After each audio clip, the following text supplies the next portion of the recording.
ekene m ndị Igbo niile ebe ọ bụla nọ ọmụnwa ka na-ekwu biwa izu onye ego aka ji ofu okwu ndị ichie agwara m na ọdịnala nke m na-eme na ọdịnala nke anyị bịara ime abụrụ ọdịnala ịkpa nzu n'anya ọ bụkwa na ọdịnala ịtụgbu anụ ọkọta maka ọdịnala bụ nka na ụzụ kreativiti iwechiata ihe ndị nna nna gị ji wee dị ebube ịma ebe isi anyị bụ ndị ọdịnala ntọala anyị ka anyị bịara iwechiata agwara m na Igbo kalenda bụ 13 months na ọ bụrụ 12 months agwara m unu mgbe unu na-ewichi m happy new year na anyị ababeghị new year anyị na-aba new year na ending of January and beginning of February mgbe aka ọnwa ndị Igbo na-ebido enwere ọnwa ịgụ arọ mgbe aka anyị ga-agụ arọ a na-ewetara unu ya ịfụ kalenda ndị Igbo na-apụta na January ending and February anyị esichago nri anyị na-esi ọ ga-ego ị ga-afụ ụmụnne m ndị anyị na-asa esi nri ya ndị mma ihe bụ ọdịnala Igbo ndị bịara iwechiata ntọala Igbo ọ bụrụ ebe ime oke ite ọ bụrụ ibunye ike ka anyị na-eme ihe anyị na-eme creativity nka na ụzụ ihe ndị nna nna anyị mere aga na-ewetara unu bịabanị na ọ na-abido na gịnị na January ending and the beginning of February ebe ọ bụla ị ga-enweta kalenda anyị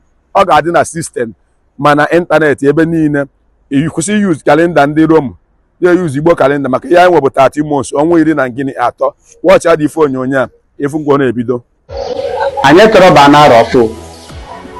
January is not the first month and December is not the last month.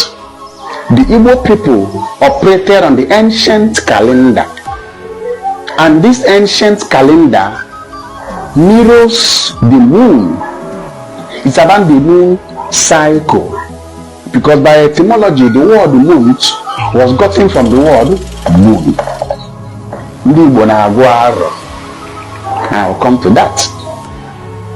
And if we're beginning 28 days each, I will still come to that in details. Now, if you look at this 13th month now, you got to chop that. Now this 12th month, the flood. Now let us start with the last month, December. The word December was gotten from the word decem, which means what? 10. Please, the mathematics students here can prove me wrong. If you can remember in mathematics, something about decimal. I say you convert to decimal point. Decimal.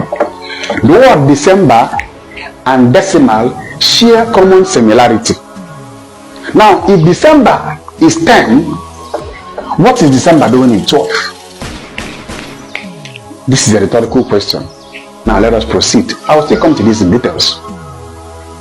Now, this month we are using today, the 12th calendar that we are using today, was introduced by the Roman Empire for imperialism, to conquer the world and to control you. The calendar we are using today is called the Gregorian calendar.